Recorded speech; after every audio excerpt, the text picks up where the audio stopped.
Hello and welcome again on our YouTube channel. हमारा chapter चल रहा है वेक्टर क्वांटिटीज क्लास 11th के लिए। तो आज हम देखेंगे रिजोल्यूशन या कंपोनेंट्स ऑफ वेक्टर्स। अंडरस्टैंड। तो देखिए क्या होता है कंपोनेंट्स। मान लीजिए मैंने कहा ये एक वेक्टर ए है। अंडरस्टैंड। और आज मैं बात करूंगा 2D कंपोनेंट्स की। ठीक है। और ये कोई है एक्स एक्सिस और ये कोई है वाई एक्सिस। आपको पता है एक्स एक्सिस और वाई एक्सिस में एंगल कितना है, 90 डिग्री। ऑर्थोगोनल होती हैं एक दूसरे के। ठीक। मैं कह रहा हूं कि अभी तक हमने पढ़ा है कि कोई भी दो वेक्टर्स, मान लीजिए वेक्टर बी और प्लस वेक्टर सी को जब मैं जोड़ूंगा तो कोई नया वेक्टर मिल गया मुझे, मान लीजिए ए वेक्टर। तो जोड़ने के लिए क्या होता है, पहले वेक्टर को दूसरे वेक्टर की हेड पे रख दो, तो ये वाला वेक्टर हमें रिजल्टेंट वेक्टर मिलता है। मैं जस्ट ऑपोजिट केस समझाना चाह रहा हूं। मान लीजिए यही रिजल्टेंट वेक्टर है, वेक्टर ए। तो देखिए इस वेक्टर ए को बनने के लिए ऐसे कोई एक वेक्टर होगा और ऐसे कोई एक वेक्टर होगा। इन दोनों का सम क्या वेक्टर ए होना चाहिए, बाई एडिशन लो, वेक्टर एडिशन लो, बिल्कुल होना चाहिए। जो दो वेक्टर्स है, मान लीजिए उसका नाम मैं दे दिया वेक्टर बी और इसका नाम दे दिया वेक्टर सी। क्लियर। मैं क्या यहां से कह सकता हूं, vector A is equals to vector B plus vector C. Vector B is along x axis and vector C is along Y axis. और वेक्टर ए का मैग्नीट्यूड अगर है ए, कितना है ए। अंडरस्टैंड। वेक्टर बी का magnitude will be B and vector C का magnitude will be C. Understand. तो ऐसे लिख सकता हूं कि मैं वेक्टर ए को vector A equals to vector B का magnitude is B and along direction I cap. तो वेक्टर सी का magnitude is C and along direction J cap. X axis की डायरेक्शन को आई कैप कहते हैं और वाई एक्सिस को जे कैप कहते हैं, ये हमें पता है बहुत पहले से।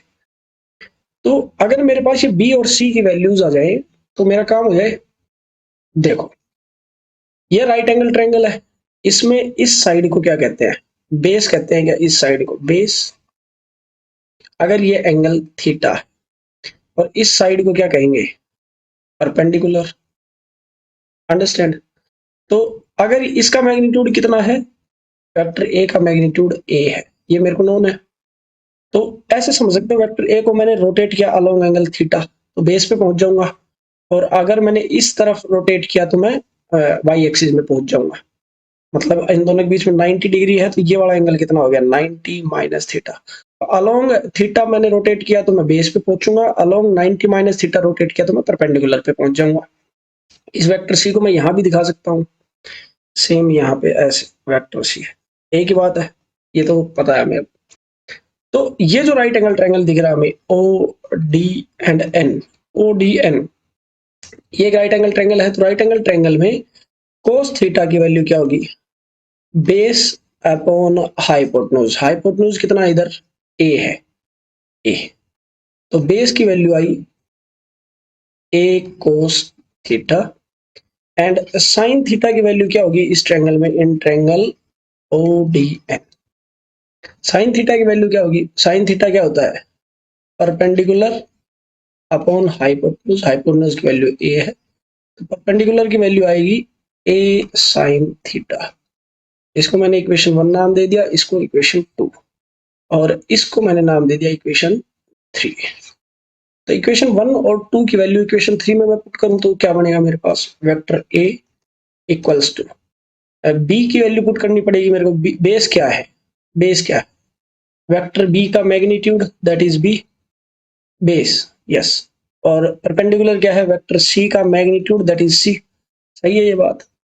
तो बी और सी की वैल्यू अगर मैं पुट करूं इस इक्वेशन 3 में तो क्या होगा, A cos theta I cap plus B, sorry sorry, क्या है, A sine theta, yes, A sine theta J cap. मतलब मैं ये कह सकता हूं यहां से कि ये जो वेक्टर ए है ये बना है एक्स एक्सिस के इस वाली वैल्यू से और वाई एक्सिस की इस वाली वैल्यू के सम से। मतलब कोई वेक्टर मैंने लिया ए कोस थीटा इधर, जिसका मैग्नीट्यूड है ए कोस थीटा और डायरेक्शन है आई कैप, और दूसरा वेक्टर मैंने लिया ए साइन थीटा जे कैप, मतलब मैग्नीट्यूड है ए साइन थीटा, डायरेक्शन है जे कैप, और दोनों के बीच में एंगल कितना है, 90 डिग्री।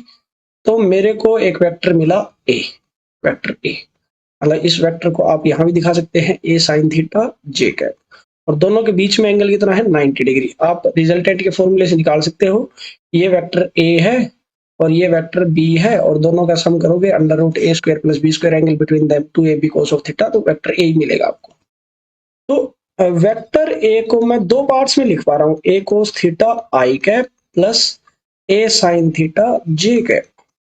दोबारा से वो डायग्राम बनाएंगे, ये वेक्टर ए था और ये एक्स एक्सिस थी और ये वाई एक्सिस थी, and this is the angle between vector A and x axis is theta.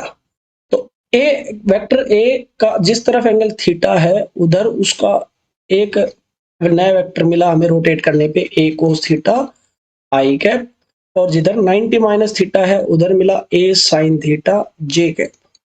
Understand, ऐसे ऐसे बना है ये वेक्टर।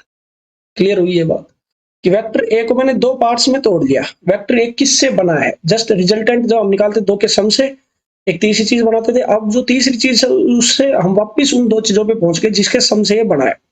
तो क्योंकि हम दो ही एक्सिस में देख रहे हैं, एक्स और वाई एक्सिस, दोनों के बीच में एंगल 90 डिग्री होता है, तो 90 डिग्री होता है तो इनको ऑर्थोगोनल कंपोनेंट भी कहते हैं, रेक्टेंगुलर कंपोनेंट भी कह सकते हैं। देखो ये वेक्टर ए का एक कंपोनेंट है, वेक्टर ए जिन दो चीजों से बना है उनको कहेंगे कंपोनेंट्स। इनको क्या कहेंगे, कंपोनेंट्स। कंपोनेंट्स मतलब वेक्टर ए का एक्स एक्सिस में क्या कंपोनेंट है, ए कोस थीटा, और वाई एक्सिस में क्या कंपोनेंट है, ए साइन थीटा। मतलब मैं कह सकता हूं ये वेक्टर ए है और इसका component along x axis, direction बता दी, एक्स एक्सिस में इसका जो कंपोनेंट है जिसने इसको बनाया है वो है ए कोस ऑफ थीटा, और इसका कंपोनेंट है अलोंग वाई एक्सिस, वो है ए साइन थीटा। आप ऐसे याद ना रखिए इसको कि एक्स एक्सिस वाई एक्सिस। आप ये जब भी रिजोल्यूशन करें तो आपको ये देखना जिधर आपने एंगल थीटा पे रोटेट किया होगा उधर हमेशा कंपोनेंट आएगा कोस थीटा का। वेक्टर बी है तो ये बी कोस थीटा, और बचा हुआ जो 90 डिग्री की लाइन होगी उसके तरफ आएगा angle b sine theta. Understand, actual में आता कोस थीटा ही है क्योंकि ये एंगल कितना बड़ा, cos B 90 minus theta, B cos 90 minus theta, और कोस 90 माइनस थीटा क्या होता है, साइन थीटा। तो जब भी आप वेक्टर को रोटेट करते हो दो डायरेक्शंस में 2D के अंदर, एक्स एक्सिस या वाई एक्सिस में, तो एक तरफ एंगल थीटा बनता है तो दूसरी तरफ 90 माइनस थीटा, दोनों तरफ ही कोस का कंपोनेंट आता है, B cos theta, B cos 90 minus theta, और कोस 90 माइनस थीटा हो जाता है बी साइन थीटा। तो ये जो कंपोनेंट्स आए हैं ये एक्चुअल में क्या है, इन दोनों के सम से ही ये वेक्टर बना होगा। मतलब किसके सम से ये वेक्टर बना है, तो ये कह सकता हूं कि मैं हर एक वेक्टर अपने आप में किसी के सम से बना है। कोई दो वेक्टर अगर 2D वेक्टर है तो दो वेक्टर्स के सम से बना होगा। तो 2D तो सर वाई और जेड प्लेन भी होता है। मान लीजिए वाई एक्सिस है और ये जेड एक्सिस है और इधर कोई वेक्टर ए है और ये एंगल है थीटा।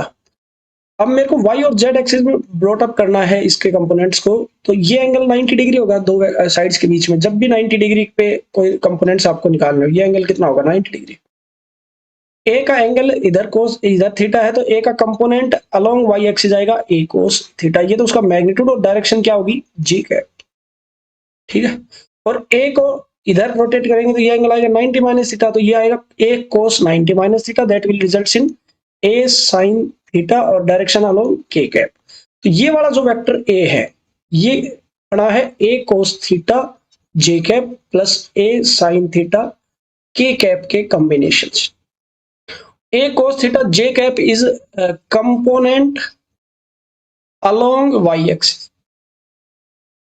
किसका कंपोनेंट है, वेक्टर A का। And A sin theta is component along z axis, और किसका कंपोनेंट है, वेक्टर A का। मतलब वेक्टर A जो बना है वो y एक्सिस में A cos थीटा और z एक्सिस में A sin थीटा नाम के दो वेक्टर से के सम से बना है। तो बेसिकली रिजोल्यूशन या कंपोनेंट आप जब समझते हो तो रिजोल्व कर देना या उनके कंपोनेंट्स फाइंड आउट करना कि जिससे वेक्टर बना है, जिससे वेक्टर बना है, और किस हो सकता है किसी और डायरेक्शन का सम निकालना चाह रहे हो आप। देखो जिससे वेक्टर बना है, ध्यान रखने वाली बात है कि हम इसको रिजोल्व करते हैं या तो एक्स एक्सिस या वाई एक्सिस में जब 2D की बात कर रहे हैं तो, और इन दोनों का एंगल कितना है 90 डिग्री। तो इस तरह से रिजोल्व कर रहा हूं कि जो दो वेक्टर्स मैं ले रहा हूं उन दोनों के बीच में एंगल, यानी कि एक cos थीटा जे कैप और एक ए साइन थीटा के कैप के बीच में एंगल कितना है 90 डिग्री। मतलब 90 डिग्री के रिजोल्यूशन निकाल रहा हूं। या फिर ये एक्स हो गई, ये वाई हो गई, तो ये वाई और जेड एक्सिस अगर है, ये भी 2D कंपोनेंट होगा, तो इसके इन दोनों के बीच में एंगल भी कितना है 90 डिग्री। क्योंकि हम जो कंपोनेंट्स निकाल रहे हैं वो ऐसी डायरेक्शंस में निकाल रहे हैं जो एक दूसरे के 90 डिग्री पे है, तो इसलिए इनको कहते हैं रेक्टेंगुलर कंपोनेंट या फिर ऑर्थोगोनल कंपोनेंट्स। Orthogonal components. तो ये कंसेप्ट था बस कि भाई आपको ये पता होना चाहिए कि कोई भी वेक्टर है वो किसी दो चीजों के सम से तो बना ही आएगा। अगर 2D वेक्टर है तो किन्हीं दो वेक्टर्स के सम से बना होगा। उन दो वेक्टर्स को मैंने निकाल लिया। अंडरस्टैंड? कौन से दो वेक्टर्स, किस डायरेक्शन में, ऑर्थोगोनल डायरेक्शंस में, यानी कि एक दूसरे के 90 डिग्री पे कोई दो वेक्टर मैंने सपोज किए और उनकी वैल्यूज मैंने निकाल ली कि क्या होगी वेक्टर ए को बनाने में, उनकी वैल्यूज क्या होगी। ये कह सकते हैं कि वेक्टर ए अगर एक्स वाई प्लेन में है तो एक्स एक्सिस में उसका योगदान कितना है, किस वेक्टर से बना है, और वाई एक्सिस में किस वेक्टर के सम से बना है। उन दोनों को मैंने वापिस से रिक्रिएट कर दिया कि वेक्टर ए जिन दो के सम से बड़ा होगा वो वेक्टर्स मैंने निकाल लिए। जैसे कुछ क्वेश्चंस करेंगे तब क्लियर होगा कि ये एक्स एक्सिस है और ये वाई एक्सिस। तो find component of force along x axis and y axis. तो ये फोर्स 10 न्यूटन गिवन है एक्स एक्सिस से 37 पे। तो component of force along x axis, x axis पे क्या कंपोनेंट होगा। देखो एक्स एक्सिस ये है, आपने एफ को एक्स एक्सिस की तरफ रोटेट किया तो ये एंगल कितना है 37। तो पक्की बात है जब इसको रोटेट करोगे तो इधर एक वेक्टर मिलेगा जिसका कंपोनेंट एफ एक्स कह सकता हूं कि एफ एक्स वेक्टर मिलेगा कि फोर्स का एक्स कंपोनेंट एफ एक्स। तो ये हो जाएगा एफ कोस ऑफ थीटा। देखो एफ की वैल्यू 10 एंड cos थीटा की value cos 37, that is 10 into 4/5 that is 8 Newton. तो x एक्सिस में 8 न्यूटन होगा। ठीक है, समझो। देखो इधर क्या था, वेक्टर ए था। देखो जो बेस वेक्टर आया था, जो बी वेक्टर आया था, उसका मैग्नीट्यूड के अंदर ऑटोमेटिक वेक्टर ए का मैग्नीट्यूड आ ही रहा था। अंडरस्टैंड? तो फोर्स को मैंने रोटेट किया एक्स एक्सिस के अलोंग, जितना एंगल था उसका कोस ले लिया। कितना एंगल है 37। तो F cos theta, x axis में कोई वेक्टर होगा 8 न्यूटन का, उसको सम करूंगा, वाई एक्सिस में कोई वेक्टर निकालूंगा अभी उससे, तो मेरे को 10 न्यूटन का वेक्टर मिलेगा। देखो अब मैं इसको अगर वाई एक्सिस की तरफ रोटेट करता हूं तो ये वाला एंगल कितना है 53 आएगा अगर ये 90 होता है एक्स और वाई में, ऑब्वियस है। तो आप इसको एफ कोस 53 भी लिख सकते हो, या फिर एफ साइन थीटा कब होगा, एफ साइन थीटा, थीटा का मतलब 37। या तो आप इसको एफ साइन 37 लिख दो या एफ कोस 53 लिख दो, क्योंकि दोनों के बीच में 90 है। और मैंने अभी कंसेप्ट डिस्कस किया है आपके साथ कि जिस तरफ रोटेट किया वो थीटा, दूसरी तरफ आएगा साइन का कंपोनेंट कब आया, क्योंकि आता तो एक्चुअल में ए कोस 90 माइनस थीटा ही है, और उसको हम लिख देते हैं ए साइन थीटा। ये तो होता है कोस 90 माइनस थीटा। तो इधर भी जो कंपोनेंट आएगा बेटा वो आएगा a cos 90 minus 37 that is a cos 53, या आप कह दो ए साइन 37।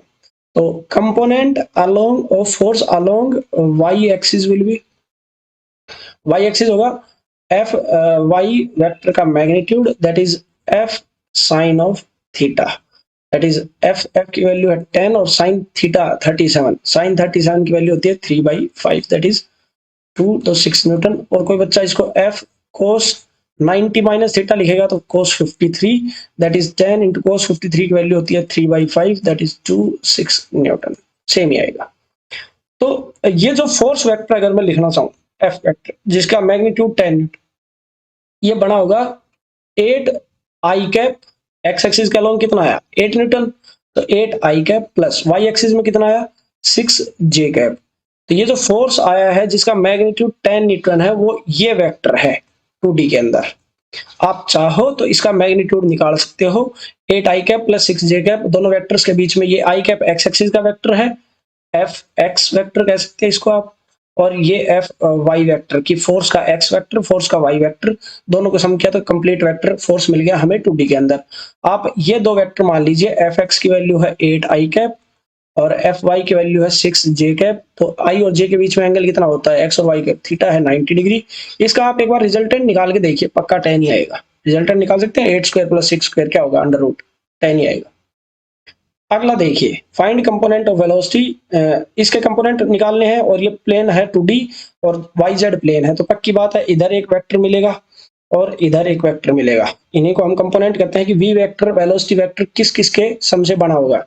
तो velocity vector along x axis will B v cos theta I cap and velocity vector along y axis will be v sin theta I cap। ध्यान रखना theta है, और आप इसको 90 डिग्री है तो इसको लिखना चाहते थे 30 डिग्री, या आप इसको लिख सकते हो v cos 30 डिग्री, सॉरी ये I कैप नहीं है, ये है j कैप और ये है k कैप, क्योंकि y और z डायरेक्शन है तो k कैप। cos 30 लिख सकते हो या इसको लिख सकते हो v sin 60 k कैप, कैसे भी लिख दो। इसको लिख सकते हो आप v cos 30 60 j कैप। समझे बात को कि इसको मैं रोटेट किया इधर तो एक कंपोनेंट इधर मिलेगा मेरे को और एक कंपोनेंट इधर मिलेगा, इन दोनों का सम ही वेक्टर v है। तो वेलोसिटी अलोंग x एक्सिस का कंपोनेंट कितना आएगा, v cos थीटा, v की वैल्यू है 15 और cos 60 की वैल्यू होती है 1/2, तो 15/2 मीटर पर सेकंड।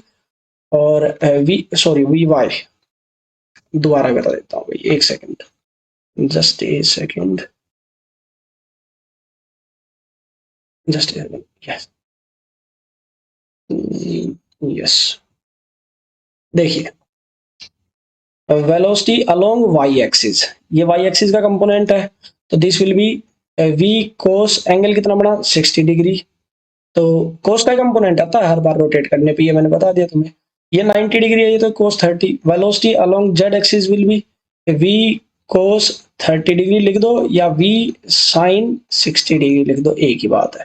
तो ये आएगा j कैप के अलोंग और ये आएगा k कैप के अलोंग। v cos 60 की वैल्यू, v की वैल्यू है 15, cos 60 की वैल्यू 1/2, दैट इज 15/2 मीटर पर सेकंड अलोंग j कैप। और v cos 30 डिग्री होगा 15 इंटू cos 30 की वैल्यू है √3/2, दैट इज 15/2 √3 मीटर पर सेकंड, ठीक है।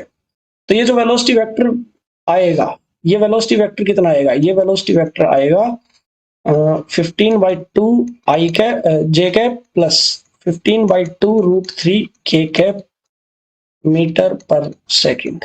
अंडरस्टैंड, इन दोनों के सम से बना होगा। तो वेलोसिटी के दो कंपोनेंट, वाई एक्सिस में क्या कंपोनेंट है v cos of 60, Z axis में कितना है v cos of 30 कह दो या v sin of 60 कह दो, बात एक ही है। समझ में आई बात।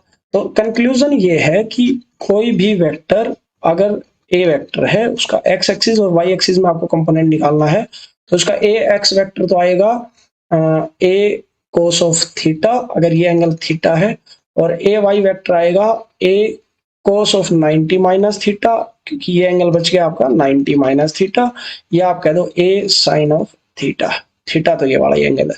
अंडरस्टैंड। तो वेक्टर ए को मैं लिख सकता हूं ए एक्स आई कैप प्लस ए वाई जे कैप।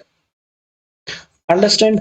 तो मेरे से अगर कोई कंपोनेंट्स पूछ लेता, देखो एक बढ़िया क्वेश्चन ये है कि कंपोनेंट अलोंग इंक्लाइंड प्लेन, तो पहले मैं बता देता हूं, ये कुछ एंगल थीटा पे प्लेन है, ये हॉरिजॉन्टल है, और ये कुछ एंगल पे प्लेन है रैंप टाइप, तो इसको बोलते हैं इंक्लाइंड प्लेन, इंक्लाइंड प्लेन।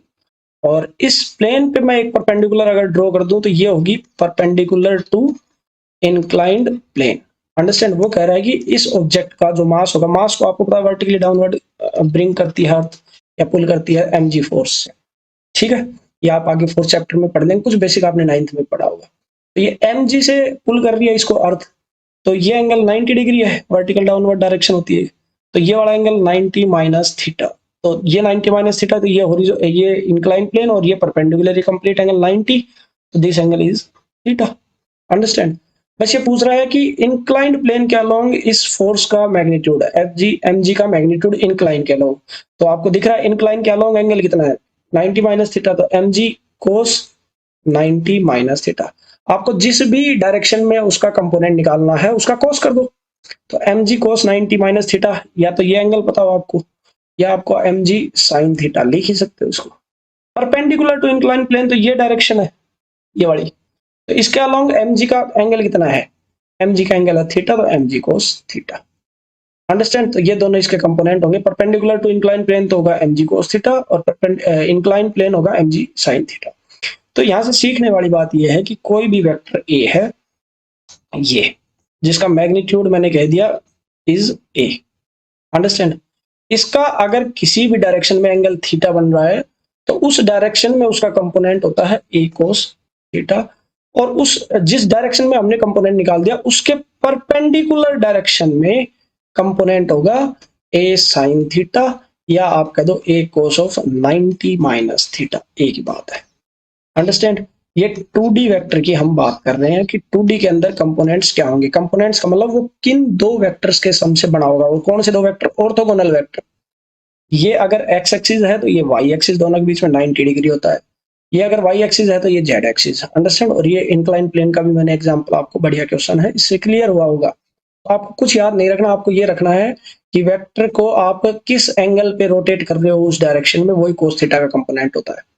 और जिस डायरेक्शन में आपने रोटेट कर दिया, मान लीजिए ये वाई एक्सिस है, वाई एक्सिस में आपने रोटेट कर दिया, तो वाई के परपेंडिकुलर जो डायरेक्शन होगी उधर ए साइन थीटा का कंपोनेंट आपको मिलेगा, ए वेक्टर का इतना कंपोनेंट मिलेगा, या आप कह सकते हो ए कोस ऑफ 90 माइनस थीटा का कंपोनेंट आपको मिलेगा। तो बेसिक कंपोनेंट की क्लास थी आज। कंपोनेंट्स क्या होते हैं, just vector law of addition का ऑपोजिट, कि वेक्टर किन दो के सम से बना है वो फाइंड आउट करना। तो अब हमें पता चल गया, जब भी हम कोई वेक्टर्स का वेक्टर है उसके कंपोनेंट्स निकालेंगे तो एक जिस डायरेक्शन में निकालेंगे वो तो कोस थीटा का बनता है, और उस डायरेक्शन में जिसमें निकाल दिया उसके परपेंडिकुलर जो दूसरी डायरेक्शन है उधर उसका कंपोनेंट साइन थीटा का बनता है, या कोस 90 माइनस थीटा का बनता है। और ए क्या है, इसमें मैग्नीट्यूड है, और वेक्टर ए का मैग्नीट्यूड है।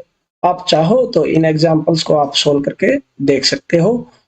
ये जो एग्जांपल मैंने करवाए हैं आपको, ये इसका मैग्नीट्यूड भी 10 आएगा और इसका मैग्नीट्यूड भी आप निकाल सकते हो 10 आएगा, क्योंकि जे और के में भी एंगल 90 डिग्री है, 15 आएगा सॉरी।